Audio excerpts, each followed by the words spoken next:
Good morning students, good morning sir. So in last class क्या discuss किया था sir जी? Last class में अपन ने डिस्कस किया था टिल सेक्शन नंबर 232। हम लोग मर्जर अमालगमेशन पढ़ रहे थे, कंसेप्ट ऑफ मर्जर अमालगमेशन पढ़ रहे थे, और I can say concept of compromises and arrangement पढ़ रहे थे under companies act 2013। And till last classes और till last class we discussed section number 230, section number 231 along with your section number 232. Is it clear? Aji sir. So in this class we'll be starting a discussion from section number 233, section 233 as well as section number 234 हम लोग discuss करेंगे। फिर मैंने आपको बताया था 235 and 236 ये आपको कहाँ पे कवर किया जा रहा है? Not in this particular chapter और not in this particular class. This portion is going to be covered, this portion is going to be covered in your takeover code, है ना? This portion is going to be covered in your takeover code, ठीक है।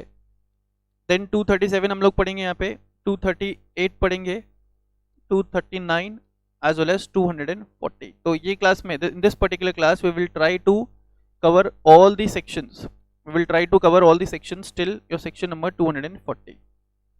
अब एक चीज ध्यान रखना, अगर हम लोग हमारा सिलेबस चेक करें, CR पार्ट 1 का सिलेबस में आपको सेक्शन नंबर 233 चैप्टर 4 में भी गिवन है, ठीक है, और ये फिर से रिपीट हो रहा है इन चैप्टर नंबर 12। अब देखोगे अपना ICSI मॉड्यूल, तो फास्ट ट्रैक मर्जर के ऊपर एक कंप्लीट चैप्टर आपको दिया हुआ है under chapter number 12 fast track merger. In the same manner section 234 के ऊपर आपको एक सेपरेट चैप्टर दिया हुआ है, चैप्टर नंबर 13, ठीक है, that deals with cross border merger और अमालगमेशन, ठीक है। तो एक चीज ध्यान रखना, मैं ये दोनों जगह पे अलग अलग ये सेक्शंस को कवर नहीं करने वाला हूं। मैं in this particular chapter itself I am going to cover your chapter number 12, ठीक है। तो जब मैं सेक्शन नंबर 233 डिस्कस करूंगा तो I will be discussing section number 233, I will be discussing your section number 233 in accordance with the chapter number 12, और I will be discussing your section number 234 in accordance with your chapter number 13। बात समझ में आ रही है क्या? हाँ sir.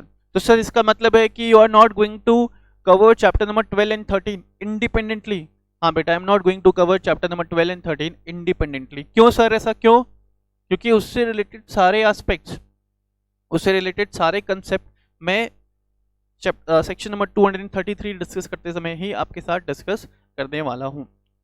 And same thing will be applicable for your section number 234। Is it clear? हाँ sir. चलो इसी के साथ आज की क्लास स्टार्ट करते हैं, है ना? ध्यान दोगे?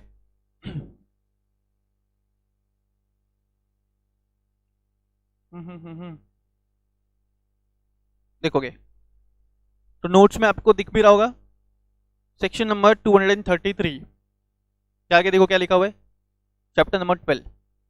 सेक्शन नंबर 233 के आगे क्या लिखा हुआ है? चैप्टर नंबर 12, ठीक है सर। अब ध्यान देना, यहां पे सेक्शन नंबर 233 बात करता है फास्ट ट्रैक मर्जर और merger amalgamation of 2 or more small companies. Fast track merger और amalgamation of 2 or more small companies. तो सर यहां पे दो इंपॉर्टेंट एस्पेक्ट जो अपन को पहले डिस्कस करना रहेगा before starting with the section number 233।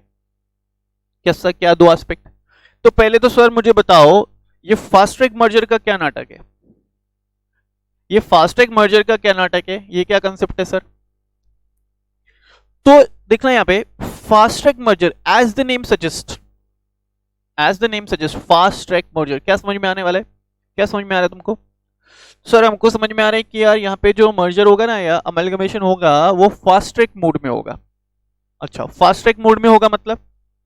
Sir इसका मतलब हम लोग बोल सकते हैं that the time that the time required to carry out the process of merger or amalgamation will be less as compared to any normal cases of merger or amalgamation. तो अगर आप लोग ऐसा सोच रहे हो तो बिल्कुल सही सोच रहे हो. बात समझ में आने क्या? अगर आप लोग ऐसा सोच रहे हो तो बिल्कुल सही सोच रहे हो. ठीक है. फास्ट ट्रैक मर्जर मतलब जो टाइम रिक्वायर्ड है to carry out all the compliances related to the merger और amalgamation will be less as compare to any other cases of merger और अमालगमेशन. Is it clear? एक और चीज ध्यान रखना, मर्जर और अमालगमेशन से रिलेटेड प्रोविजंस आप ऑलरेडी पढ़ के आ चुके हैं under section number 230, under section number 231 along with your section number 232, है ना. वहां पे आप लोगों ने पढ़ा था कि जो सैंक्शनिंग अथॉरिटी रहने वाला है, sanctioning authority is going to be NCLT. If you remember, sanctioning authority is going to be NCLT. ठीक है. तो सर मर्जर अमालगमेशन से रिलेटेड प्रोविजंस तो हम लोग ऑलरेडी पढ़ चुके हैं. सेक्शन 233 में ऐसा क्या गिवन है, एक्स्ट्रा क्या गिवन है? तो एक चीज ध्यान रखना, सेक्शन नंबर 233 के अंदर हम लोग जो भी प्रोविजंस पढ़ने वाले हैं या जो भी प्रोसीजर्स पढ़ने वाले हैं, ठीक है, whatever provisions or procedures we are going to discuss under section number 233 has no relevance, has no connection whatsoever with your section 230, 31 और 32. ठीक है. सेक्शन 233 का जो लैंग्वेज है ना वो स्टार्ट है, सेक्शन 233 स्टार्ट ही ऐसा होता है, not with standing anything contained under section 230 to 232. बात समझ में आ रहा है क्या? Not with standing anything contained under section 232 232. इसका मतलब कि सेक्शन नंबर 233 के अंदर जो भी प्रोसीजरल कंप्लायंसेस है, it is going to be a separate process और an independent process and has nothing to do with और nothing to relate with your section number 230. Is it clear? हाँ sir. चलो, तो इसी के साथ अपन ना पढ़ना स्टार्ट करते हैं. तो मर्जर और अमालगमेशन ऑफ स्मॉल कंपनीज पढ़ने से पहले हमको कंसेप्ट समझना पड़ेगा. Sir what do you mean by small company? ठीक है, what do you mean by small company? Small company क्या होता है सर? तो स्मॉल कंपनी देखना यहाँ पे, small company means a private company. तो सर इसका मतलब कि स्मॉल कंपनी हमेशा प्राइवेट कंपनी ही होगा? हाँ बेटे, स्मॉल कंपनी हमेशा प्राइवेट कंपनी ही होगा. Small company means a private company whose paid up share capital does not exceed कितना? Rupees 50 lakh. whose paid up share capital does not exceed rupees 50 lakh और नहीं है, सॉरी, एंड दोनों रिक्वायरमेंट है. Paid up capital 50 lakh से ज्यादा नहीं होना चाहिए and turnover does not exceed 2 crore. ठीक है. तो स्मॉल कंपनी मींस कोई भी ऐसा प्राइवेट कंपनी जिसका पेड अप कैपिटल कितना? नॉट एक्सीडिंग 50 लाख, जिसका टर्नओवर कितना? Not exceeding 2 crore. सर अगर ऐसा हुआ कि यार पेड अप कैपिटल तो 40 लाख है लेकिन टर्नओवर 2 करोड़ को क्रॉस कर गया है, paid up capital is 50 lakh, paid up capital is 50 lakh but turnover has crossed 2 crore, turnover has crossed 2 crore. तो whether that company can be considered as small company? Answer is no. ठीक है. दोनों जो रिक्वायरमेंट है ना वो विद इन द लिमिट्स होना चाहिए. पेड अप कैपिटल 50 लाख से कम होना चाहिए, टर्नओवर 2 करोड़ से कम होना चाहिए. ठीक है. हाँ sir. And it shall not be a holding और सब्सिडरी कंपनी. स्मॉल कंपनी कभी भी किसी भी दूसरी कंपनी का होल्डिंग या सब्सिडरी कंपनी नहीं हो सकता है. स्मॉल कंपनी कभी भी किसी भी दूसरी कंपनी का होल्डिंग या सब्सिडरी नहीं हो सकता है. क्लियर है? हाँ sir. Then it can not be a company or body governed by any special act. Small company can not be a company or body corporate governed by any special act. ठीक है. अब देखो, companies governed by any special act का मतलब क्या? Statutory companies का concept सुने हो? स्टैट्यूटरी कंपनीज में आप एग्जांपल ले लो LIC. LIC is a statutory company which is governed bye a specific act और a specialized act. ठीक है. Life insurance corporation of India act. ठीक है. तो यहां बोला गया इन द सेम मैनर कोई भी स्मॉल कंपनी क्या नहीं हो सकता? It can not be a company governed bye, it can not be a company governed by any, it can not be a company governed by any special act. ठीक है। Next, it can not be formed for charitable purpose. Small company can not be a company formed for small company can not be a company formed for charitable purposes. तो ये कुछ basic requirements. चलो फिर से एक बार, paid up capital 50 lakh से कम, turnover 2 crore से कम, किसी का भी सब्सिडरी या होल्डिंग नहीं हो सकता। Next, it cannot be a company or body corporate governed by any special act. And next, it cannot be formed for charitable purposes. ठीक है, these companies cannot be formed for charitable purposes. चलो, अब क्या फायदे हैं, क्या advantages है of small companies. तो स्मॉल कंपनीज के लिए फाइलिंग ऑफ एनुअल रिटर्न्स, तो मैं तुमको बता देता हूँ इन जनरल जो कंप्लाइंसेस रिक्वायरमेंट रहेगा ना, जो कंप्लाइंसेस रिक्वायरमेंट रहेगा for a small company is going to be less. ठीक है, स्मॉल कंपनीज के ऊपर there will be less compliances as compare to any other company, तो ध्यान देना यहाँ पे, filing of annual returns of small company is comparatively easier than that of other private companies, and annual returns of the company can be filed either by its secretary or director. बोला annual return filing से related जो compliances है वो कम रहेंगे as compare to any other private companies और as compare to any other company, plus their annual return can be filed either by any of its directors or company secretary. ठीक है, और company secretary, अभी company secretary होगा तो, लेकिन मैं तुमको बता दूं स्मॉल कंपनीज के ऊपर स्मॉल कंपनीज में जनरली कंपनी सेक्रेटरी नहीं होगा। ठीक है, वो इतना एडिशनल कॉस्ट बेयर नहीं करेगा to appoint a company secretary, तो डायरेक्टर के ऊपर रिस्पॉन्सिबिलिटी आएगा generally. Then small companies are required to conduct only 2 board meeting in a year. ठीक है, नॉर्मली कंपनीज को कितना बोर्ड मीटिंग करना रहता है, 4 बोर्ड मीटिंग करना रहता है sir, but as far as small companies are concern they are required to conduct only 2 board meetings in a year. ठीक है, एंड दोनों बोर्ड मीटिंग के अंदर के बीच में कम से कम टाइम गैप होना चाहिए 90 डेज का। चलो फिर से, small companies are required to conduct only 2 board meetings in a year and the time gap between 2 board meetings, ठीक है, in the time gap between 2 board meetings shall be of at least 90 days। मतलब एक board meeting आज किया let's say 15th of May को, तो next board meeting कब कर सकते हैं, only after the expiry of 90 days। is it clear? हाँ sir. then they are not required to prepare a cash flow statement, as well as small companies are not required to comply with the requirements of rotation of auditors। they are not required to comply with the requirements of rotation of auditors। ठीक है, rotation of auditors से related provisions को comply नहीं करना रहेगा, किसको small companies को। ठीक है बच्चों, हाँ जी सर। तो ये तो कुछ था बेसिक्स। ठीक है, बेसिक्स ऑफ स्मॉल कंपनीज, हम लोग कंसेप्ट डिस्कस किया स्मॉल कंपनीज का, एडवांटेजेस डिस्कस किया। अब आ जाते हैं बेटा प्रोसीजर पे।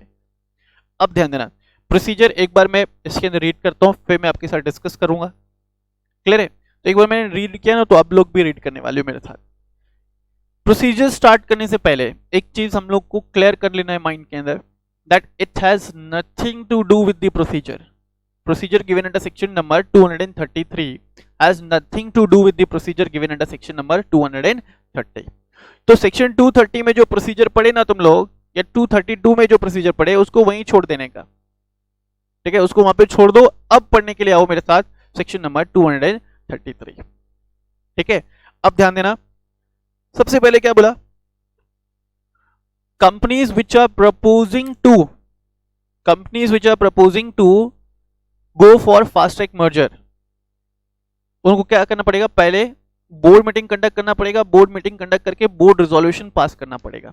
देखो क्या लिखा है, approval of the draft scheme. पहले आप एक ड्राफ्ट स्कीम बनाओ related to the fast track merger, approval of draft scheme proposing for fast track merger in the board meeting. ठीक है, कंपनीज जो प्रपोज कर रही है फास्ट ट्रैक मर्जर में जाने के लिए क्या करना पड़ेगा, पहले एक ड्राफ्ट स्कीम प्रिपेयर करना पड़ेगा। ड्राफ्ट स्कीम प्रिपेयर करके उसको अप्रूव कराना पड़ेगा। ठीक है, उसको अप्रूव कराना पड़ेगा, ठीक है, in the board meeting by the board of directors.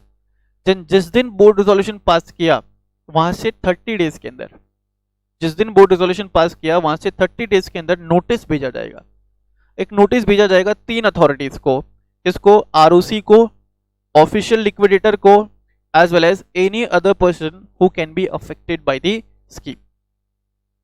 पास में आ रहा है क्या? चलो फिर से, बोर्ड रेजोल्यूशन पास हुआ, बोर्ड रेजोल्यूशन पास होने के 30 डेज के अंदर, with in a period of 30 days, with in a period of 30 days a notice is to be given, a notice is to be given to the ROC, official liquidator, as well as any other person, or as well as any other person affected by the scheme। अच्छा, इनको notice क्यों भेजा जा रहा है? इनको notice भेजा जा रहा है in order to invite, in order to invite any kind of suggestions or objections, in order to invite any kind of suggestions or objections from these respective authorities। बात समझ में आ रहा है क्या? हाँ सर। तो बोर्ड रेजोल्यूशन पास हुआ, बोर्ड रेजोल्यूशन पास होने के 30 दिन के अंदर हमने नोटिस भेजा, किसको? आरओसी को, ऑफिशियल लिक्विडेटर को, as well as any other person whose interest is going to be affected, whose interest is going to be affected by this scheme। Then within a period of 30 days, within a period of 30 days they will be giving their objections or suggestions। ठीक है, ये दोनों तीनों authorities, तीनों person, ROC, official liquidator और any other person affected by this scheme, ये अपना suggestions या ऑब्जेक्शन रेज कर सकते हैं, सजेशन दे सकते हैं, ऑब्जेक्शन रेज कर सकते हैं। कितने दिन में? Within a period of 30 days. अब मान लो कि इन्होंने कोई सजेशन दिया, कुछ सजेशंस दिया ड्राफ्ट स्कीम को लेकर के कि ऐसा नहीं ऐसा होना चाहिए, या कुछ ऑब्जेक्शन रेज किया, तो ऑब्जेक्शन रेज किया या सजेशन दिया, उसको ना अप्रूव कराना पड़ेगा। अगर ऑब्जेक्शन रेज किया तो भाई कुछ टर्म्स को मॉडिफाई करना पड़ेगा, सजेशंस दिया तो भी टर्म्स को मॉडिफाई करना पड़ेगा, मॉडिफाई करके उसको अप्रूव कराना पड़ेगा फ्रॉम द मेंबर्स। अब ध्यान देना, ऑब्जेक्शन और सजेशंस मिला इनसे 30 दिन के अंदर। अब कंपनी क्या करने वाली है? Company extraordinary general meeting conduct करने वाली है। Company is going to conduct in extraordinary general meeting. देखो, extraordinary general meeting shall be held, and in such extraordinary general meeting, in such extraordinary general meeting, scheme shall be approved, scheme shall be approved by the members who are holding 90% of the share value। ठीक है, scheme shall be approved by the members who are holding 90% of the share value। then as well as scheme shall be approved by the creditors who are holding 90% of the debt value। तो scheme को approve कराना है after carrying out the modifications on the basis of objections or suggestions given by the कौन-कौन से authorities थे? ROC थे sir, official liquidator भी थे, या any other person interested in this scheme या affected by this scheme. Scheme EGM will be held, scheme shall be approved by the members holding 90% of the share value, creditors holding 90% of the debt value। ठीक है, उसके बाद approved scheme, scheme को आपने approve करा लिया with your members as well as creditors। Scheme को approve करा करके तुमने अप्रूव्ड स्कीम फिर से फाइल किया इन CAA 11, CAA 11 compromise and arrangement 11 के अंदर आपने उसको फिर से फाइल किया, किसको? सेंट्रल गवर्नमेंट को, आरओसी को, as well as official liquidator को। ठीक है, अप्रूव्ड स्कीम फिर से आपने फाइल किया, किसको? To the central government, ROC as well as official liquidator. ठीक है, then official liquidator and ROC can again raise objection। ठीक है, अप्रूव्ड स्कीम अप्रूव्ड होने के बाद भी ऑब्जेक्शन रेज कर सकते हैं, कौन? ROC as well as official liquidator. और अगर इन्होंने ऑब्जेक्शन रेज किया तो किसके पास फॉरवर्ड करेंगे कॉपी? सेंट्रल गवर्नमेंट के पास। किसके पास फॉरवर्ड किया जाएगा? To the central government. अब समझो, अप्रूव्ड स्कीम का कॉपी जब तुमने फॉरवर्ड किया, जब तुमने फाइल किया विद द सेंट्रल गवर्नमेंट और विद द आरओसी और ऑफिशियल लिक्विडेटर।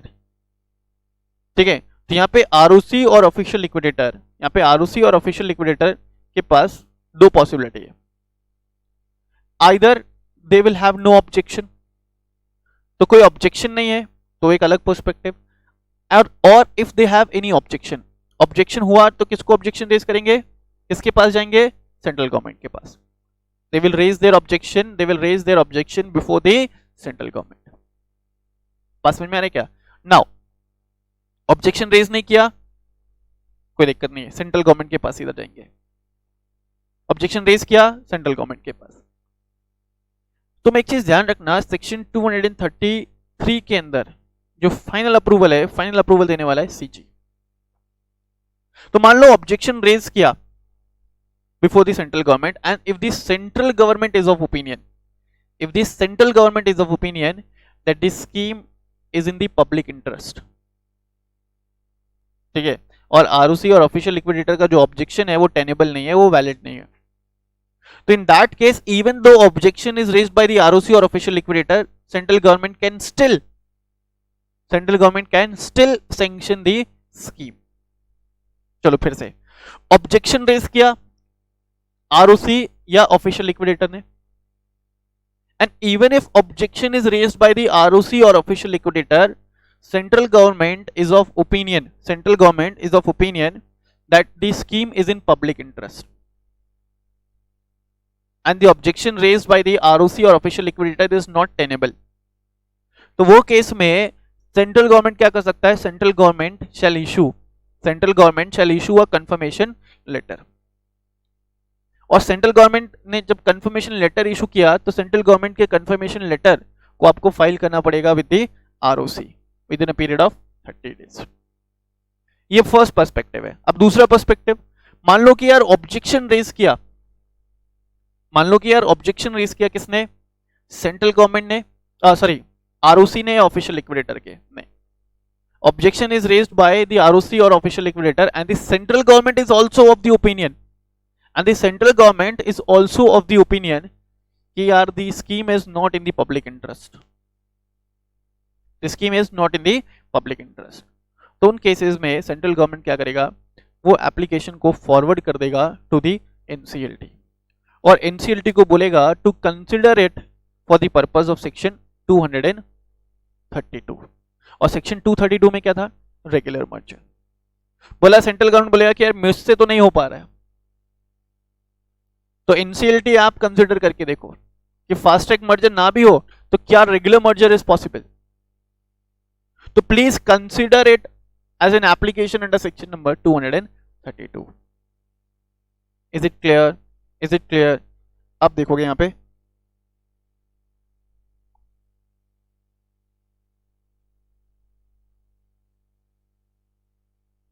ध्यान देना, यहां पे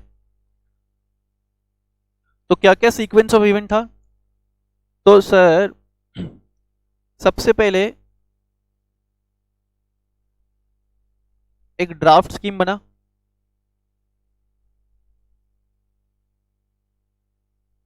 ठीक है,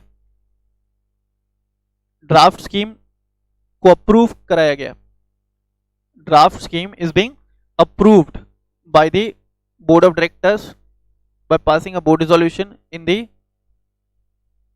the board meeting of the company, ठीक है, हाँ सर, बोर्ड रिजोल्यूशन पास होकर के within a period of 30 days वो ड्राफ्ट स्कीम भेजा गया किसको, आरओसी को, ऑफिशियल लिक्विडेटर को, as well as any other person affected by the scheme, जिसका इंटरेस्ट अफेक्ट होने वाला है, ठीक है। ये लोग अपना ऑब्जेक्शन रेज कर सकते हैं कितने दिनों में, they can raise their objection within a period of 30 days, they can raise their objection within a period of 30 days। Objection raise किया या सजेशन दिया, उसके बेसिस पे company will conduct EGM and company will take the consent of both members holding 90% of the share value, consent of creditors holding 90% of the debt value, then ये approved scheme फिर से file किया, approved scheme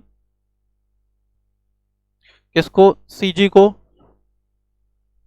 ROC को, as well as official liquidator को, ठीक है। Official liquidator या ROC या तो ऑब्जेक्शन रेज कर सकता है या नहीं कर सकता, ऑब्जेक्शन रेज नहीं किया and the CG is also of opinion that the scheme is in the public interest, तो in all such cases CG क्या करेगा, सीजी कंफर्मेशन लेटर इशू कर देगा, ठीक है। दूसरा पर्सपेक्टिव, अगर आरओसी या ऑफिशियल लिक्विडेटर ने ऑब्जेक्शन रेज किया and CG is of opinion that the scheme is in the public interest. Scheme is in the public interest और जो objection raise किया गया है by the ROC और official liquidator is not tenable. तो in that case also CG क्या कर सकता है? CG may issue a confirmation letter और confirmation order, और CG के confirmation order का कॉपी तुम फाइल करोगे with the ROC within a period of 30 days.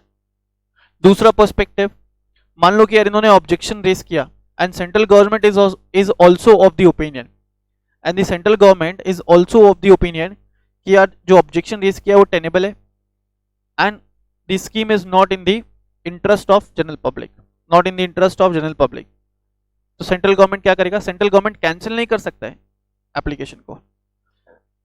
Central government will forward the application to the NCLT for considering the application under section number 232, or I can say for considering the application under regular merger, for considering the application under regular merger rather than fast track merger. Is it clear? Clear बच्चों? हाँ sir. अब यहाँ पे ना एक question arise हो सकता है. क्या? इसके ऊपर लॉ साइलेंट है, प्रोविजन में कुछ बोला नहीं है. मान लो कि यार आरओसी या ऑफिशियल लिक्विडेटर ने कोई ऑब्जेक्शन रेज नहीं किया. लेट्स से आरओसी और official liquidator has not raised any objection, has not raised any objection. तो question arises whether in such cases central government can raise the objection. Question arises whether in such cases can central government raise objection. तुम बोलोगे हाँ, तुम नहीं बोल सकते ऐसा. हाँ ठीक है, अगर तुम बोलना चाहते भी हो तभी भी नहीं बोल सकते. हाँ क्यों? प्रोविजन में स्पेसिफाइड नहीं है. ठीक है, क्लियर है ये? Question remains the same. If the ROC or official liquidator does not raise any objection, whether central government can raise the objection. ठीक है, you cannot form an opinion because no such clarity is given under the provision. चलो देखोगे यहाँ पे explanation मैंने discuss कर लिया है. आप एक बार इसको पढ़ोगे, you will come to know. Sir हम नहीं पढ़ेंगे. अच्छा ठीक है, नहीं पढ़ोगे तो मैं ही डिस्कस कर लेता हूँ तुम्हारे साथ. Convene a board meeting and get the draft scheme. Convene a board meeting and get the draft scheme proposing for merger amalgamation approved by the board of directors through a board resolution. ठीक है, हाँ sir. Then a notice in form. Then a notice in form CAA 9 of the proposed scheme for inviting the suggestions and objections, if any, from the registrar and official liquidator is issued by both transferor and transferee company within a period of 30 days. जिस दिन board resolution पास किया वहां से 30 दिन के अंदर notice भेजना रहेगा. ठीक है, किस किस को? ऑफिशियल लिक्विडेटर को एज वेल एज आरओसी को. Then each of the company involved in the merger shall file a declaration of solvency. They need to file a declaration of solvency in form CAA 10 with the ROC. They have to ensure that the company proposing to go into the process of fast track merger are not going to become insolvent in the near future. ठीक है, हाँ sir. Next, then the scheme must be approved by the respective members or class of members holding at least 90% of the share value, creditors or class of creditors holding 90% of the debt value. ठीक है, हाँ sir. Then the company shall within a period of 7 days file a copy of the approved scheme in CAA 11 to the central government. जिस दिन scheme approve किया तो approved scheme का copy file करना है CAA 11 में. फॉर्म नंबर्स फाइनल वाले ध्यान रखना, form numbers are going to play a very important role in your examination. So you need to remember each and every form numbers.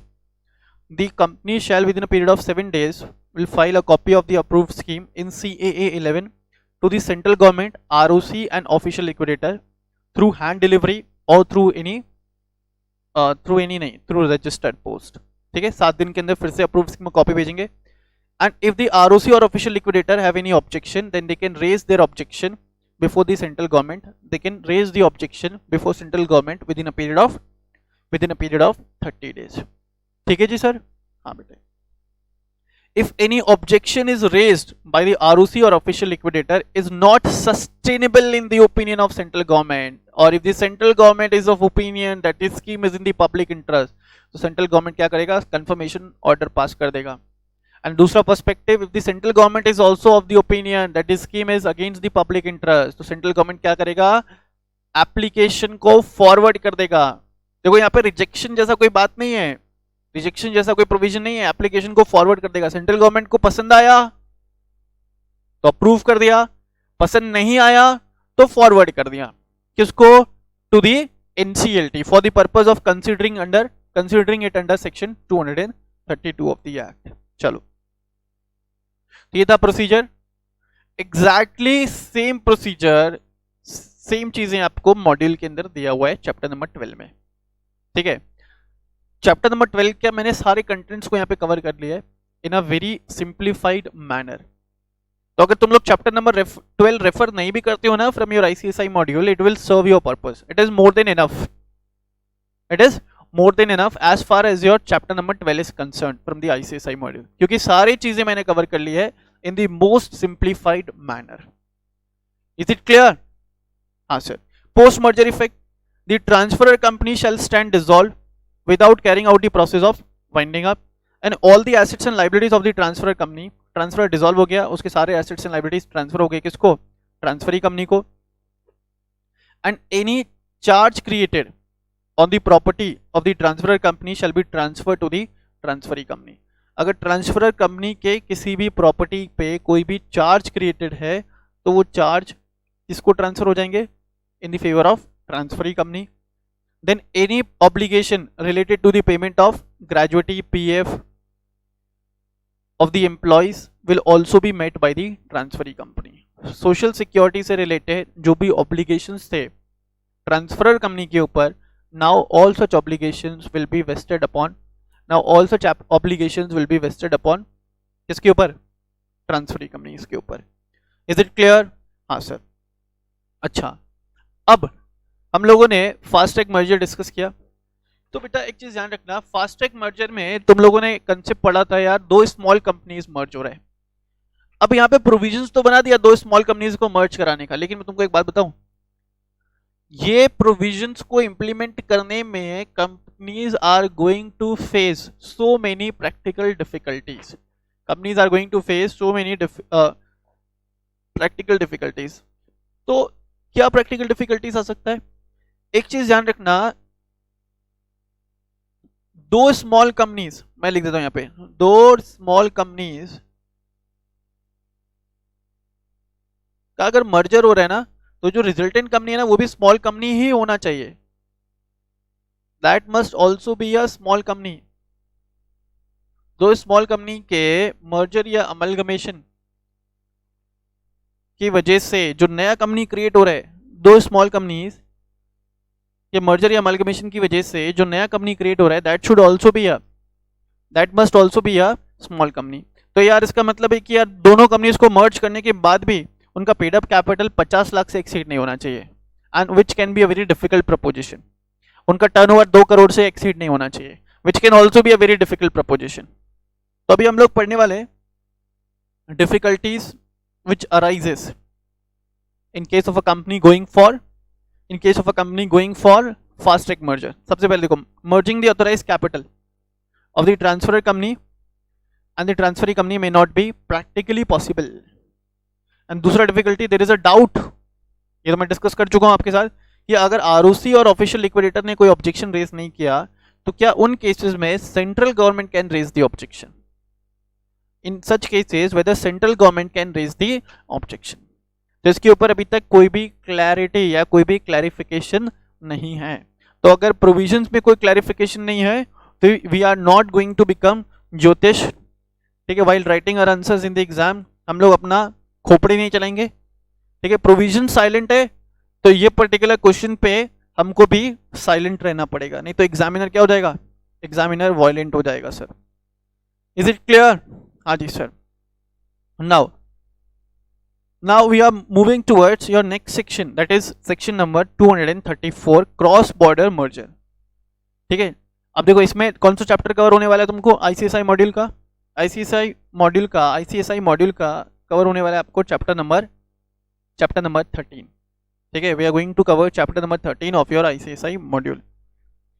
ठीक है, cross border merger या cross border amalgamation start करने से पहले कुछ इंपॉर्टेंट बातें ध्यान देना।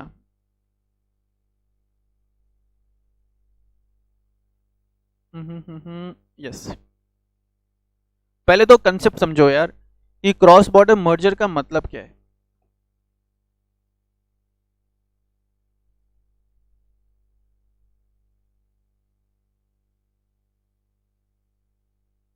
क्रॉस बॉर्डर मर्जर का मतलब हो गया यहाँ पे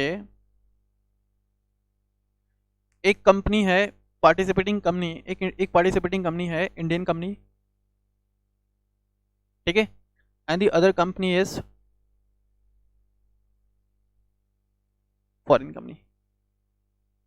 ठीक है, one of the participating company is an Indian company and the other participating company is a foreign company. ठीक है, इन दोनों का मर्जर या अमालगमेशन। तो अगर मैं कंपनीज एक्ट 1956 की अगर बात करूं ना,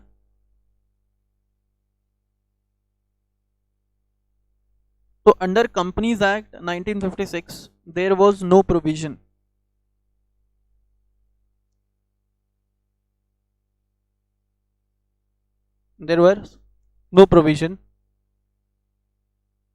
allowing for cross border merger. Cross border merger के कंसेप्ट को कवर करने के लिए कोई भी प्रोविजंस कंपनीज एक्ट 1956 में नहीं हुआ करता था। There was no such provisions under companies act 1956। ठीक है, अब कंपनीज एक्ट 1956 में ऐसा बोला था कि क्रॉस बॉर्डर मर्जर तभी हो सकता है जब ट्रांसफरी कंपनी या रिजल्टेंट कंपनी इंडियन कंपनी हो।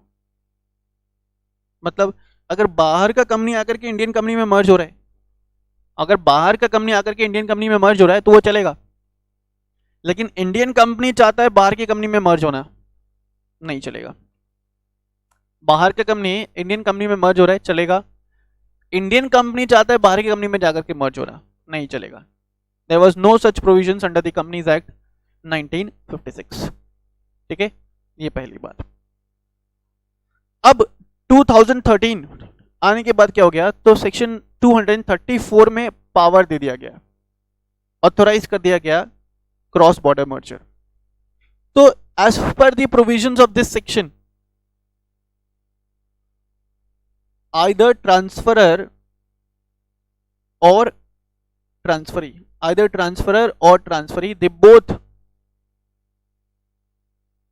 they both can be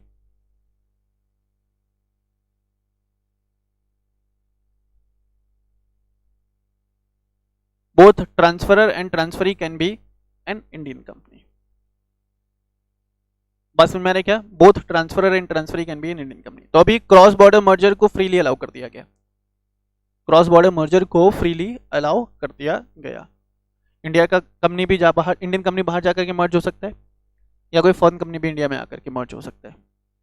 is it clear? Subject to the compliances required to be met, subject to the compliances required to be met under section 234 of the act.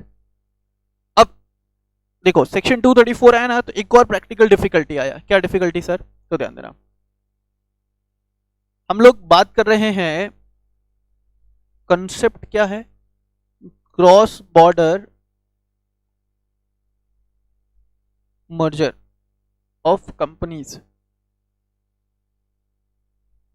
ये concept है ना, cross border merger of companies. ठीक है, तो merger किसका हो सकता है? कंपनीज का हो सकता है। हाँ, और कंपनीज क्या? तो कंपनी का मतलब था यहां पे, it means a company formed and registered under this act or any other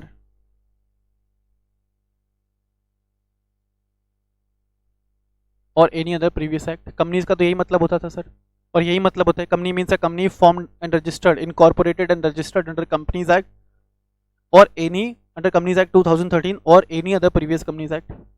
तो ये डेफिनेशन के स्कोप से फॉरेन कंपनी तो बाहर है, क्योंकि फॉरेन कंपनी तो यहाँ पे रजिस्टर्ड नहीं हुआ है। पास में आ रहा है क्या? फिर से डिफिकल्टी आ गया। ये इसके डेफिनेशन से एलएलपी बाहर है। मान लो कि कोई फॉरेन का एलएलपी आकर के इंडियन कंपनी में मर्ज होना चाहता है तो एलएलपी भी बाहर है। हाँ सर, तो ये सेक्शन को ठीक से काम करने के लिए या ठीक से इंप्लीमेंट करने के लिए ये जो डेफिनेशन है ना कंपनी का, वो डेफिनेशन भी अमेंड कर दिया गया। ठीक है, for the purpose of section 234, for the purpose of section 234 companies includes a company incorporated and registered under this act, as well as it will also include a foreign company and बोला गया and any other body corporate and any other BC। BC का मतलब वो मत समझना, BC का मतलब क्या है यहाँ पे? Body corporate.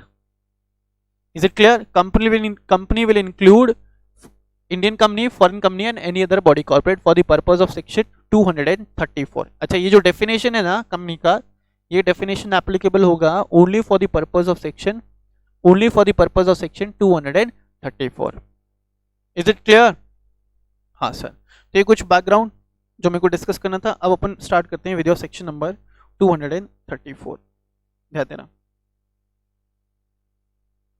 हाँ, तो ये बोला गया some of the laws governing cross border merger in India, some of the laws that are governing cross border mergers in India, उसमें आ गया companies act, SEBI SAST 2011, competition act,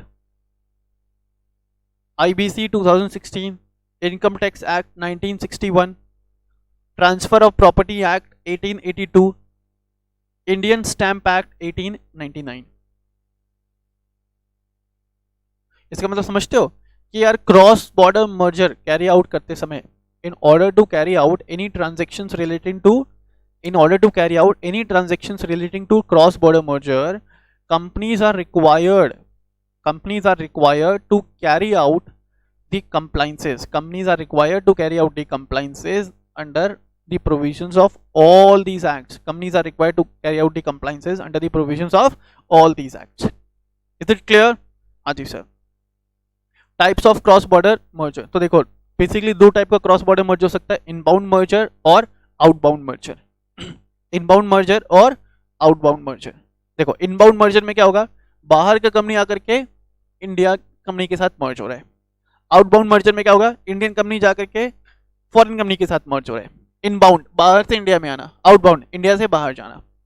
ठीक है, तो देखोगे इनबाउंड मर्जर में transferor company shall be a foreign company and transferee company shall B an Indian company. ठीक, outbound merger में ट्रांसफरर कंपनी, ट्रांसफरर इंडिया से बाहर जा रहा है, इंडियन कंपनी, ट्रांसफरी कंपनी कौन? Foreign company. Is it clear? ये क्लियर है? हाँ सर। नाउ आफ्टर दिस हमको की इंप्लीकेशंस चेक करना रहेगा, both in case of inbound merger as well as outbound merger. Yes, now की इंप्लीकेशंस पे आ जाओगे। सबसे पहले की implications in case of transfer of securities, की implications in case of transfer of securities। अब एक चीज ध्यान रखना, यहां बोला गया कि अगर रिजल्टेंट कंपनी इंडियन कंपनी है तो resultant company, if the resultant company is in Indian company, तो क्या होने वाला है, ट्रांसफरर कंपनी के शेयर होल्डर्स को shares are going to be allotted. Transferor company के शेयर होल्डर्स को shares are going to be allotted. Indian company is going to allot shares to the share holders of the transfer company, और यहाँ पे transfer company कौन है? Foreign company. तो Indian company में क्या होने वाला है, फॉरेन रेसिडेंट शेयर होल्डिंग बढ़ने वाला है ना। And foreign resident share holding को कंट्रोल करने के लिए किसी भी इंडियन एंटिटी में फॉरेन रेसिडेंट शेयर होल्डिंग को कंट्रोल करने के लिए regulations has been specified under FEMA. ठीक है, तो इंडियन कंपनी को ध्यान देना पड़ेगा, इंडियन कंपनी को यह एस्पेक्ट को कंसिडर करना पड़ेगा that in case of any cross border merger, ठीक है, इन case of any cross border merger the foreign resident share holding in their company, ठीक है, और the foreign resident share holding in the Indian company does not exceed, the foreign resident share holding in the Indian company does not exceed the sectoral cap, does not exceed the sectoral cap or sectoral limit as imposed or as specified under the FEMA regulations। ठीक है, देखो ऐसे लिखा है, the resultant company, that is Indian company of cross border merger can transfer any securities including a foreign security to a person resident outside India only in accordance with the provisions of FEMA। The Indian companies needs to keep this in mind, ठीक है। तो the first की implication, second one, any branch office of foreign company which is located outside India, ठीक है। अब समझो, foreign company के branch office को हम लोगों ने, फॉरेन कंपनी को अक्वायर कर लिया ना, फॉरेन कंपनी को हम लोगों ने अक्वायर कर लिया, तो any branch office of foreign company located outside India shall be treated as branch office of Indian company. तो ये की इंप्लीकेशंस अपन चेक कर रहे हैं किसमें, इन case of inbound merger. Inbound merger में ट्रांसफरी कंपनी या रिजल्टेंट कंपनी कौन रहने वाला है, इंडियन कंपनी। बोला अगर इंडियन कंपनी ने किसी फॉरेन कंपनी के बिजनेस को अक्वायर कर लिया, तो जो फॉरेन कंपनीज के ब्रांच ऑफिसेज हैं which are located outside India shall be treated as the branch offices of Indian company, ठीक है, for the purpose of FEMA. Then any borrowings made by the transferor company, any borrowings made by the transferor company shall become the borrowings of the transferee company, ठीक है, all the borrowings of the transferor company shall be considered as the borrowings of the transferee company। is it clear? हाँ sir। then any assets acquired by the resultant company can be transferred in accordance with the provisions of Companies Act, ठीक है। any assets acquired by the resultant company कौन सा है, Indian company. तो Indian company उन assets को अगर further transfer करना चाहता है, सच transfer can be made only in accordance with the provisions of companies act, ठीक है। Next, resultant company. Resultant company कौन है बेटा, इनबाउंड मर्जर की बात कर रहे हैं, तो यहाँ पर रिजल्टेंट कंपनी कौन रहेगा, Indian company. Resultant company shall be allowed, Indian company shall be allowed to open a bank account in foreign currency in the foreign jurisdiction for a maximum period of 2 years in order to carry out cross border merger. अब तुम समझो कि यार सामने वाले के business को तुम अक्वायर कर रहे हो, सामने वाले कंपनी के बिजनेस को तुम अक्वायर कर रहे हो which is located in foreign country, तो कुछ ऑब्लिगेशंस भी पेंडिंग होंगे फॉरेन कंपनीज के ऊपर, जिन ऑब्लिगेशंस को आपको फुलफिल करना रहेगा।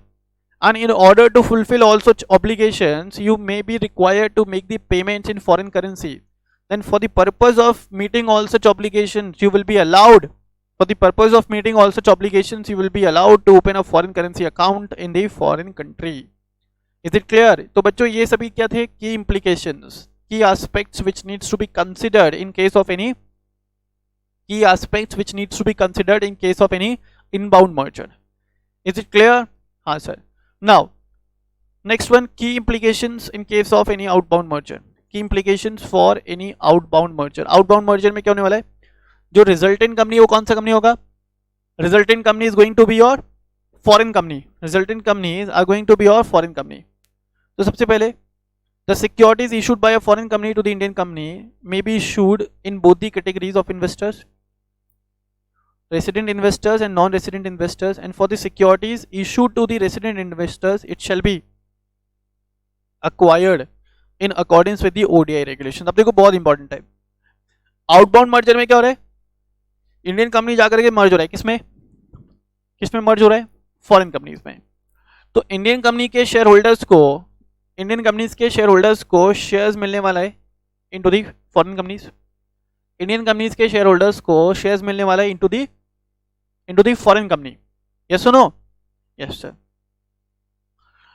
अब इंडियन कंपनी के शेयर होल्डर्स को अगर शेयर्स अलॉट होगा फॉरेन कंपनीज में, इसका मतलब क्या है, ये इन्वेस्टर, इंडियन इन्वेस्टर ने इन्वेस्टमेंट किया किसमें, फॉरेन कंट्री में, तो that will form part of ODI regulation और that will form part of overseas direct investment, that will be considered as overseas direct investment. तो यहाँ बोला गया कि इन ऑल सच केसेस जो शेयर होल्डर्स है ना इंडियन कंपनीज के, इंडियन कंपनी का जो भी शेयर होल्डर है, they can acquire the share in the foreign entity in accordance with the, they can acquire the shares of the foreign entity in accordance with the provisions of ODI regulations, in accordance with the guidelines of ODI regulations।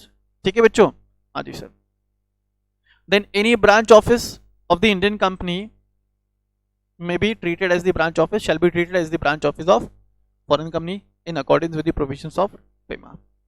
Indian company को acquire कर लिया, Indian company का कोई branch office which is already located in India, now it will be treated as the branch office of foreign company, now it will be treated as branch office of foreign company for the purpose of FEMA regulations, for the purpose of FEMA regulations। Is it clear? हाँ sir।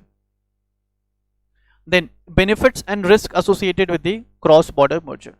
benefits में तो यार तुम business को diversify कर सकते हो, expand कर सकते हो, you can make your business go global, you can get the advantage of economies of scale, cost effectiveness। ठीक है, economies of scale का आपको advantage मिल सकता है, टेक्नोलॉजिकल एडवांसमेंट मिल सकता है। हो सकता है कि फॉरेन कंपनीज के साथ जाकर के मर्ज हुए या फॉरेन कंपनी के बिजनेस को अक्वायर किया तो एडवांस टेक्नोलॉजी का एक्सेस आपको मिले which they were used to, then it is also going to increase your goodwill और रेपुटेशन। ये गुडविल रेपुटेशन वाला पॉइंट तो हर जगह चिपका देते हैं, ठीक है, तुम इसको कहीं पे भी चिपका सकते हो। ठीक है, मान लो कि मैं तुमसे पूछा कि यार बताओ CS प्रोफेशनल पढ़ने के क्या फायदे हैं, it will increase your goodwill और रेपुटेशन। बताओ कंपनी सेक्रेटरी बनने के क्या फायदे, it will increase your goodwill और रेपुटेशन। बताओ CS प्रोफेशनल का क्लास अविनाश सर से पढ़ने के क्या फायदे, it will increase your goodwill और रेपुटेशन। ऐसा ही है बस। Then risk associated with the cross border merger. देखो सबसे पहले कॉम्प्लेक्सिटी ऑफ टैक्स इम्प्लीकेशंस, सबसे बड़ा रिस्क टैक्स स्ट्रक्चर को समझना, दोनों कंट्रीज के टैक्स स्ट्रक्चर को समझना, एज वेल एज उन टैक्स के प्रोविजंस को कंप्लाई करना, टैक्स स्ट्रक्चर को समझना एज वेल एज टैक्स के प्रोविजंस को कंप्लाई करना, ये सबसे बड़ा डिफिकल्टी। दूसरा कल्चरल रिस्क हो सकता है कि यार जो बिजनेस में तुम डील कर रहे हो या जो भी सर्विसेज में तुम डील कर रहे हो, दैट बिजनेस और सर्विसेज इज नॉट कल्चरली या socially acceptable in the other country, या कल्चरल कंपैटिबिलिटी नहीं है दोनों, या जो यहाँ की कंपनी के एम्प्लॉयज है और जो बाहर के कंपनी के एम्प्लॉयज है, after merger they are going to work together, है ना, आफ्टर मर्जर और amalgamation both are going to work together, and in order to work together there must be some cultural compatibility must be established। और अगर ऐसा नहीं हो पा रहा है, अगर दोनों companies, and next risk is political and regulatory and geographical and social risk। ठीक है, तो these all are the risk associated with cross border merger और amalgamation। ठीक है बच्चों, हाँ जी सर। अब आ जाओगे, देखो ये तो सारे प्रिलिमिनरी एस्पेक्ट्स थे related to your cross border merger amalgamation. Now we are moving towards the compliances under section number 234। तो देखो बहुत सिंपल है, बहुत ही सिंपल है। पहले क्या बोला, इंडियन कंपनी या फॉरेन कंपनी प्रपोज कर रहे क्या, amalgamation. Then in order to undertake such amalgamation they have to follow the rules of central government. ठीक है, rules made by the central government, they have to follow the rules made by the central government in consultation with the RBI। They have to follow the rules made by the central government in consultation with the RBI। ठीक है, plus they are required to get the approval of RBI। अच्छा, RBI ने approval दिया तो they can proceed further, RBI ने approval नहीं दिया, cross border merger या अमालगमेशन नहीं हो सकता। तो I can say that cross border merger or amalgamation, I can say that cross border merger or amalgamation can be undertaken, cross border merger or amalgamation can be undertaken with the prior approval of, only with the prior approval of Reserve Bank of India। ठीक है, approval दे दिया, yes, then pay the consideration and apply to the tribunal as per section 230 to 232 of the Companies Act 2013। Is it clear? हाँ जी sir. Next, for the purpose of this section the term foreign company has defined, ये मैंने बता दिया है आप लोगों को, या पढ़ लोगे।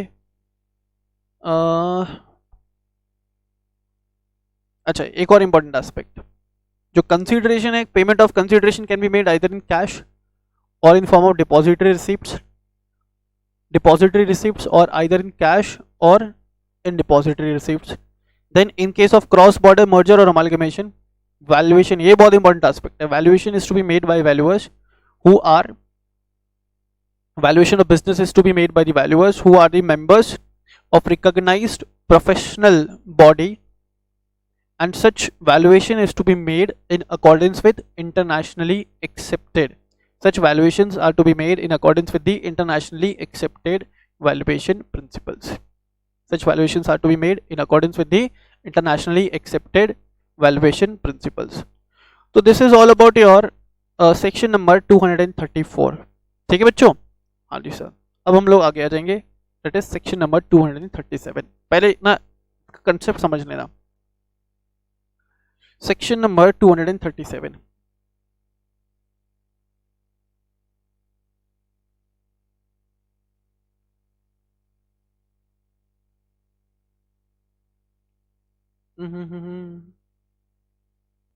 देखो, सेक्शन नंबर 237 में बोला गया amalgamation of 2 or more companies, ठीक है, amalgamation of 2 or more companies, एक second, yes, amalgamation of 2 or more companies on the orders of central government, on the orders of central government in the public interest.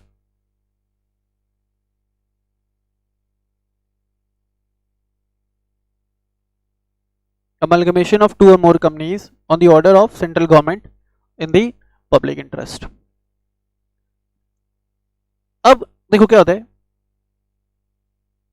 in certain cases central government, in order to revive the business of any loss making companies, अब समझो कि अगर कोई company loss making है, continuous basis पे losses incur कर रही, तो there is a higher possibility that such companies are going to be wound up, there is a higher possibility that such companies are going to be wound up in near future, होने वाला है sir. there is a higher possibility that all such companies are going to be wound up in the near future. And यार अगर कोई भी company जब wind up होता है ना, अगर कोई भी कंपनी वाइंड अप हो रहा है, तो in all such cases it is going to create more pressure on the economy, क्योंकि कोई भी कंपनी अकेले नहीं डूबता, पूरा गांव लेकर के डूबता है, ठीक है। thousands or lakhs of persons may become unemployed as a result of winding up और डिसोल्यूशन ऑफ एनी कंपनी। तो इन सिचुएशंस के अंदर वो लॉस मेकिंग कंपनीज को रिवाइव करने के लिए या लॉस मेकिंग कंपनीज को बचाने के लिए सेंट्रल गवर्नमेंट में come with a notification, with a draft notification proposing for merger और amalgamation of 2 or more companies in the public interest. And under such order central government may ask a profit making company, ठीक है, या financially sound company to absorb और acquire the business of a loss making company, ठीक है, to absorb और acquire the business of loss making company just in order to revive और rehabilitate the business of such companies. अगर तुम लोगों ने सुना हो तो अभी रिसेंट में मर्जर्स अनाउंस किया गया था बैंक्स का, मर्जर्स अनाउंस किया गया ना बैंक का, तो मर्जर अनाउंस करने के पीछे रीजन ही है revival of such banks, revival और rehabilitation of such banks is the main reason. बात समझ में आ रहा है क्या? तो सेंट्रल गवर्नमेंट को पावर दिया गया है under section number 237 that central government क्या कर सकता है, सेंट्रल गवर्नमेंट प्रपोजल रख सकता है, सेंट्रल गवर्नमेंट प्रपोजल रख सकता है फॉर द मर्जर और amalgamation of 2 or more companies in the public interest, in which the central government may ask a financially sound company to acquire the business of any financially loss making company financially sound company को बोला जा सकता है, instruct किया जा सकता है to acquire the business of a loss making company in order to revive or rehabilitate the businesses of such loss making companies. Is it clear? हाँ जी सर. अब ध्यान देना कैसे काम करेगा ये सेक्शन, बहुत सिंपल है. सबसे पहले ध्यान देना, सेंट्रल गवर्नमेंट में issue a draft notification. Draft notification का मतलब कि यार प्रपोजल रखेंगे. सबसे पहले central government may issue a draft notification in the official gazette, and in such draft notification they will be proposing the merger or amalgamation of two or more companies, जिसमें से एक क्या रहने वाला है, financially sick company, and copy of such notice will be sent to both the parties में यहाँ पे कौन कौन, financially sick company as well as profit making companies. ठीक है, जहाँ पे profit making companies को बोला जा सकता है to acquire the business of financially loss making company. And if any person is aggrieved with the orders of CG or with the proposals made by the CG, कोई दुखी है, हताश है, निराश है, परेशान है, ठीक है, from the order given by the central government, then in such cases they can file an appeal before the NCLT within a period of 30 days. Normally हताश, निराश, परेशान कौन होगा, फाइनेंशियली साउंड कंपनी. अब एक चीज ध्यान रखना, अगर सेंट्रल गवर्नमेंट ये प्रपोजल लेकर के आती है जहाँ पे central government may ask a financially sound company to acquire the business of a financially weak company, तो in all such cases central government also pays compensation to such company for acquiring the business of a financially loss making companies. क्योंकि अगर किसी financially loss making company के business को तुम acquire करने के लिए गए, उसके बिजनेस को एब्जॉर्ब करने के लिए गए, तो there is a possibility it may affect your overall performances. पता चला यार कि दूसरों को बचाने गए, दूसरों को बचाने के चक्कर में खुद ही डूब गए या खुद ही डूबते चले गए. तो फाइनेंशियली साउंड कंपनी को कॉम्पेंसेशन पैकेज अनाउंस किया जाएगा. And if any person is aggrieved with the orders passed by the central government with the proposed notification of central government, वो लोग क्या कर सकते हैं, अपील फाइल कर सकते हैं. किसमें, एनसीएलटी में, within a period of 30 days. Appeal file करने के लिए 30 दिन. फिर NCLT will give reasonable opportunity of being heard to both the parties. अब यहाँ पे बोथ दी पार्टीज में कौन कौन आ गया, एक तो आ गया अग्रीव जिसने एप्लीकेशन फाइल किया, दूसरा आ गया सेंट्रल गवर्नमेंट. पहला आ गया अग्रीव पार्टी, दूसरा आ गया सेंट्रल गवर्नमेंट. बात समझ में आ रही है क्या? हाँ sir. And after giving reasonable opportunity of being heard to both the parties, NCLT may either confirm the order as it is or modify the order. NCLT may either confirm the order, modify the order or nullify the order. Confirm कर सकते हैं order, modify कर सकते हैं order या nullify कर सकते हैं order. देखो nullify कर दिया, the entire process will stop. अगर nullify किया तो the entire process will stop. Modify किया मतलब it can be carried out with certain modifications in the terms and conditions as proposed by the central government. Confirm किया तो as it is it will be carried out on the basis of orders passed by the NCLT. Let's say NCLT ने अगर confirm किया या modify किया. In case if the NCLT has either confirmed or modified the order, in case if the central government NCLT has either confirmed or modified the order, तो वहाँ पे central government क्या करेगा, उसके बाद एक फाइनल ऑर्डर पास करेगा. पहले देखो, पहले प्रपोज ऑर्डर था, प्रपोजल रखा था, अब क्या हो रहा है, फाइनल ऑर्डर पास होगा.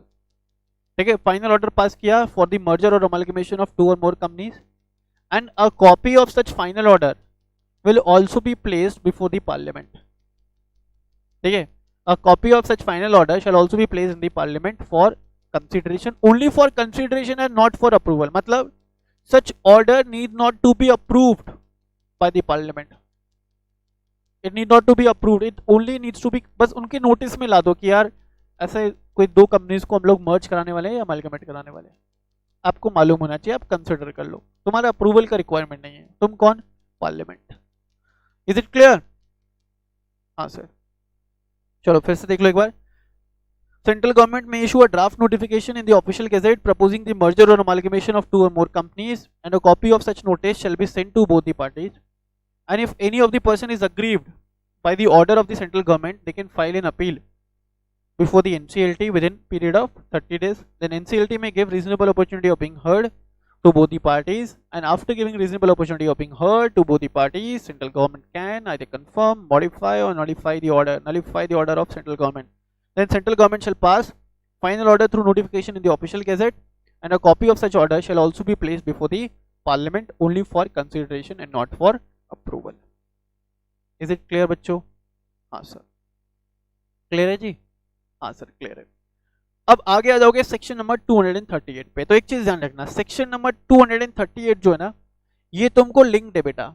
Section number 238 is directly linked with your section number 235।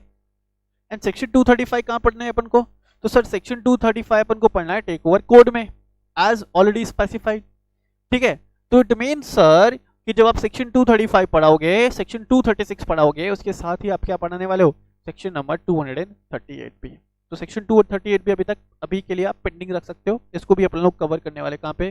Take over code में। देखो लैंग्वेज लिखा ना, it states that in relation to every offer of scheme or contract involving transfer of shares or any class of shares of the transferor company in the transferee company under section 235 लिखा हुआ है ना, तो it is related to your section number 235. So for the time being I am also skipping this particular section. Clear है? हाँ sir. अब आ जाओगे section number 239 पे, बहुत important section. Section number 239, preservation of books of accounts of the transferor and transferee company. अब तुम समझना इस सेक्शन का बैकग्राउंड। देखो मान लो कि यार दो कंपनीज है, A limited and B limited. ठीक है, दो companies A limited and B limited. A limited amalgamate होने के लिए जा रहा है बी के पास, तो रिजल्टेंट कंपनी क्या बनेगा बच्चों? रिजल्टेंट कंपनी बनेगा B limited.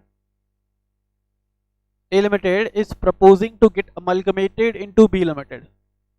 A limited is proposing to get amalgamated into B limited, तो रिजल्टेंट कंपनी मेरा क्या बनने वाला है? B limited. यहां तक क्लियर है सबको? हाँ सर यहां तक क्लियर है। अब by virtue of this amalgamation, by virtue of this amalgamation, B Limited को क्या करना पड़ेगा? They have to pay certain consideration, जिसको अपन ने क्या नाम दिया? They have to pay purchase consideration। अब समझो ये जो purchase consideration है किस पे बेस्ड होता है? ये बेस्ड होता है A Limited के नेटवर्थ पे, A Limited के बिजनेस पोटेंशियल पे, उसके गुडविल रेपुटेशन पे, but mainly it is based on the assets और नेटवर्थ ऑफ ट्रांसफर कंपनी। बोला इसका नेटवर्थ अगर 500 करोड़ का है तो परचेज कंसिडरेशन 500 करोड़ का होने वाला है। बात समझ में आ रही है क्या? हाँ sir. And in order to fetch more amount towards purchase consideration, A limited क्या कर सकता है? A limited can manipulate their books of accounts. A limited can inflate net worth so that उनको ज्यादा कंसिडरेशन मिल पाए। In the same manner B limited भी facts को मैनिपुलेट कर सकता है सो दैट उनका नेगोशिएशन पावर बढ़ पाए, सो दैट वो ए लिमिटेड को अपनी तरफ अट्रैक्ट कर पाए टू गेट अमलगमेटेड। तो ऐसा ना पुराने जमाने में हुआ करता था कि companies involving in any scheme of merger और amalgamation they used to manipulate the facts and figures। क्योंकि क्या होता था, मान लो कि यार अमलगमेशन से पहले दोनों कंपनीज अपना बुक्स ऑफ अकाउंट्स अलग अलग मेंटेन करता था, एंड आफ्टर अमलगमेशन दोनों कंपनीज अभी fresh books of accounts maintain करेगा। एक का तो एग्जिस्टेंस ही खत्म हो गया, अभी fresh books of accounts will be maintain after the amalgamation. तो पुराने रिकॉर्ड्स का तो कुछ लेना देना ही नहीं है। तो कंपनीज क्या चालाकी करती थी, पुराने रिकॉर्ड्स को इन्फ्लेट कर देती थी, ज्यादा कंसिडरेशन ले लिया और फिर उसको फाड़ फुड़ा के या जला जुलू के अलग फेंक दिया, एविडेंस ही मिटा देती थी। अब मान लो कि अगर ऐसा कोई चीटिंग या ऐसा कोई फ्रॉड होता है at the time of amalgamation, अगर एक कंपनी ने किया तो दूसरे पार्टी को भी सफर करना पड़ेगा। देखो amalgamation is like marriages of company. Marriage के टाइम पे भी ऐसे होता है ना कि लड़के वाले ज्यादा बड़ा चढ़ा करके बोलते हैं अपने बारे में। ठीक है, लड़का 50,000 कमाता होगा तो बोलेंगे 2 लाख रुपए कमाता है। Same can happen in case with लड़की वाले। फिर जिस दिन शादी हो गई, अब शादी के अगले दिन अब इनका नया लाइफ स्टार्ट हो रहा है। तो पुराने के जो भी जो भी है, जो भी, छोड़ो भी, तो वो सारे डिटेल्स वो लोग डिलीट करते थे। In this case also there is a possibility कि एक पार्टी को क्या हो जाए, लॉस हो जाए। Same can happen in case of amalgamation also, same thing can happen in case of amalgamation also. अगर ऐसा हुआ तो दूसरी कंपनी को भी लॉसेस सफर करना पड़ सकता है due to the manipulations being made at the time of undertaking the transactions of merger और amalgamation। तो ऐसे मैनिपुलेशंस को रोकने के लिए सेक्शन नंबर 239, सेक्शन नंबर 239 बोलता है that companies involving in a scheme of merger and amalgamation is required to preserve their books of accounts. Neither A Limited nor B Limited can destroy their books of accounts. Neither A Limited nor B Limited can destroy their books of accounts without the prior approval of central government. बोले amalgamation कर रहे हो, करो, कोई दिक्कत नहीं है, लेकिन अमलगमेशन करने के टाइम तुम बुक्स ऑफ अकाउंट्स को डिस्ट्रॉय नहीं कर सकते। You need to preserve your books of accounts. You can not destroy your books of account without the prior approval of central government. And in all such cases central government क्या करता है, central government ना अपना एक बंदा appoint करेगा। Central government will appoint a person who will be acting as an scrutinizer, who will be acting as a scrutinizer, and that person will be scrutinizing the books of accounts or records of both the companies. That person will be scrutinizing the books of accounts or records of both the companies, and on the basis of the scrutiny made by the person, on the basis of the scrutiny made by the person, he will be sending a report to the central government, and on the basis of a report received, on the basis of the report received from the scrutinizer, central government may pass an order for the destruction of books of accounts. तो जब तक central government ने तुमको order नहीं पास कर दिया, तुमको approval नहीं दे दिया to destroy the books of account, you need to preserve the books of account. ठीक है, तो preservation of books of account is to be made by both transferor and transferee company. None of the companies are entitled to destroy their books of accounts without the prior approval of central government. Is it clear? हाँ sir, देखो ऐसे लिखा है यहाँ पे, no company that is transferor or transferee can destroy their books of accounts at the time of merger or amalgamation without the prior approval of central government. And for the purpose of this section, central government shall be appointing a person to scrutinize the books of accounts of both transferor and transferee company. If in order to find out whether there is a commission of fraud error that took place at the time of merger or amalgamation, and on the basis of the scrutiny made, that scrutinizer shall be sending a report to the central government, which may form the basis of opinion, of passing the order by the central government. Is it clear? So this is all about your section number 239. अब सीधे आ जाओगे section number 240 पे। बहुत simple section है, बहुत ही टुच्चा सा section है, बहुत टुच्चा सा सेक्शन है। देखो अभी section 240, liability of the officers और directors for the offences committed before the date of amalgamation. Before the date of the amalgamation जो भी ऑफेंसेस कमिट किया रिस्पेक्टिव कंपनीज के डायरेक्टर्स एंड ऑफिसर्स ने, they will be held or they will continue to be held liable. They will continue to be held liable for all such offenses. They will continue to be held liable for all such offenses. ठीक है, देखो क्या लिखा है, as per the provisions of section 240, the liabilities in respect of any offenses, which are committed by the officers of the transfer company prior to the date of merger and amalgamation,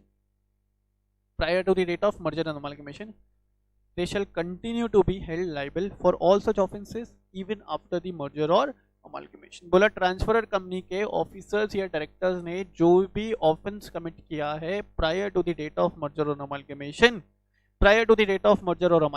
they will continue to be held liable for all such offenses.